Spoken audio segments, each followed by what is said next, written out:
যারা যেহেতু আমাদের জন্য কষ্ট করতে পারে আমরাও তাদের সাথে থাকবো ইনশাআল্লাহ।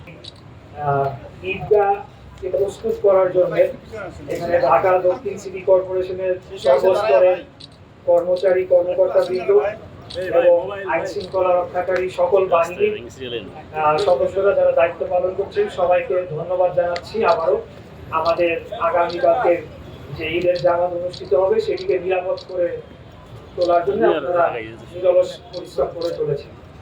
আমি আজকে এখানে এসেছি, এটা আমার দায়িত্বের মধ্যে পড়ে যে ঈদগাহ কিভাবে এই পুরো কর্মকাণ্ডটা সম্পন্ন হচ্ছে সেটা তদারকি করা।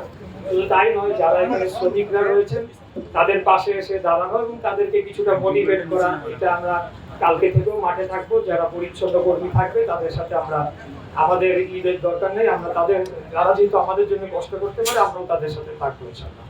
তো সেই পরিপ্রেক্ষিতে আজকে আমি এখানে এসেছি, পরিদর্শন করলাম। তো আমার কাছে মনে হয়েছে যে যথেষ্ট নিরাপত্তা বলয় ইতিমধ্যে আমি দেখতে পেয়েছি এবং একটা বৃষ্টি হওয়ার যেহেতু ঝুঁকি ছিল, আমাকে কর্মকর্তা বৃন্দরা জানিয়েছেন যে এখানে সেই ধরনের ব্যবস্থা নেওয়া হয়েছে যাতে বৃষ্টি হলেও আমাদের যারা নামাজ পড়বে তাদের যাতে কোনো মুসল্লিদের কোনো সমস্যা তৈরি না হয়।